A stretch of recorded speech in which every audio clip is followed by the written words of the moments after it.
stored and then actuation completed. ISRO की अंतरिक्ष प्रौद्योगिकियों के विकास में उल्लेखनीय यात्रा दृष्टि और नवाचार की शक्ति का उदाहरण प्रस्तुत करती है। हाल के वर्षों में इसरो ने कई महत्वपूर्ण उपलब्धियां हासिल की हैं, जो भारत की अंतरिक्ष अन्वेषण के क्षेत्र में अग्रणी बनने की क्षमता को प्रदर्शित करती हैं। इसरो का आगामी स्पेस डॉकिंग प्रयोग स्पेडएक्स अंतरिक्ष प्रौद्योगिकी में एक महत्वपूर्ण प्रगति है। इस मिशन में दो मजबूत अंतरिक्ष यान शामिल हैं, जिन्हें स्पेसक्राफ्ट ए और स्पेसक्राफ्ट बी के रूप में नामित किया गया है। दोनों स्पेसक्राफ्ट एक विस्तारित माइक्रोसैट बस पर आधारित है और प्रत्येक का वजन लगभग 220 किलोग्राम है। इन स्पेसक्राफ्ट को एंड्रोजन्स डिज़ाइन किया गया है, जिससे वे डॉकिंग प्रक्रिया के दौरान किसी भी समय चेजर की भूमिका निभा सकते हैं। स्पेसएक्स के उद्देश्यों में दो छोटे स्पेसक्राफ्ट का उपयोग करके रेंडेजवस और डॉकिंग प्रौद्योगिकी का विकास और प्रदर्शन करना और डॉक किए गए स्थिति में स्पेसक्राफ्ट को नियंत्रित करना शामिल है।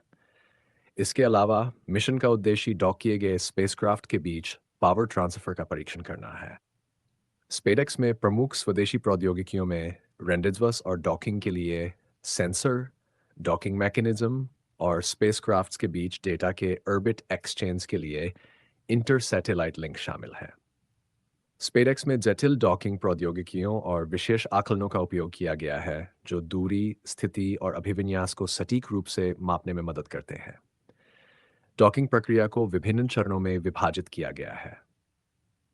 इसमें प्रारंभिक पृथक्करण और 5 किमी तक नियंत्रित बहाव, उसके बाद धीरे-धीरे निकटता के चरण शामिल हैं, जिनमें सुरक्षा और नियंत्रण के लिए 1.5 किमी से 3 मीटर तक होल्ड पॉइंट्स हैं और अंततः डॉकिंग चरण, जिसमें कैप्चर, रिट्रैक्शन और रिगिडाइजेशन शामिल है। डॉकिंग के दौरान नेविगेशन, गाइडेंस और नियंत्रण को मान्य करने के लिए कई विशेष परीक्षण किए गए, जिनमें डॉकिंग मैकेनिज्म प्रदर्शन परीक्षण, स्वचालित रेंडेजवस डॉकिंग और अनडॉकिंग अनुक्रम के अंतिम चरण का परीक्षण शामिल है। वर्टिकल डॉकिंग प्रयोगशाला में नियंत्रित परिस्थितियों के तहत डॉकिंग मैकेनिज्म का परीक्षण और रेंडेजवस सिमुलेशन लैब में ऑनबोर्ड एल्गोरिदम का रियल टाइम सिमुलेशन के सत्यापन शामिल है। सेंसर स्तर पर विस्तृत लक्षण परीक्षणों के साथ साथ सिस्टम स्तर के परीक्षण भी किए गए हैं। सेंसर और मैकेनिज्म प्रदर्शन सत्यापन के लिए स्पेसक्राफ्ट स्तर पर फ्लाइट मॉडल विशेष परीक्षण भी आयोजित किए गए। स्पेसक्राफ्ट में स्टैंडअलोन मिशन चरणों के लिए पेलोड्स शामिल हैं। ये पेलोड उच्च रिजोल्यूशन छवियां प्रदान करेंगे, प्राकृतिक संसाधनों की निगरानी में मदद करेंगे, वनस्पति अध्ययन का समर्थन करेंगे और एनवर्बिट विकिरण वातावरण को मापेंगे, जो विभिन्न अनुप्रयोगों की पेशकश करेंगे।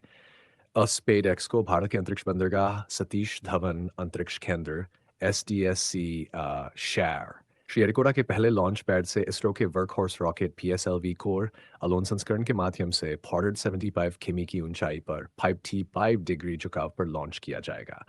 PSLV C60D mission polar satellite launch vehicle की 62वीं उड़ान और PSLV कोर अलोन कॉन्फ़िगरेशन का 8वां मिशन है।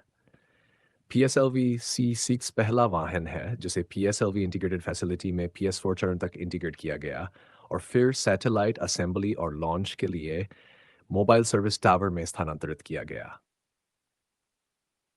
स्पेसएक्स सैटेलाइट्स के इंजेक्शन के बाद लॉन्च वाहन का टर्मिनल चरण PS4 दो बार पुनः प्रारंभ किया जाएगा, ताकि ऑर्बिट को 350 किमी सर्कुलर ऑर्बिट तक घटाया जा सके। PSLV ऑर्बिटल एक्सपेरिमेंटल मॉड्यूल 4 विभिन्न पेलोड्स पर वैज्ञानिक प्रयोग करेगा, जिनमें इसरो, शैक्षणिक संस्थानों और निजी अंतरिक्ष एजेंसियों के पेलोड्स शामिल हैं।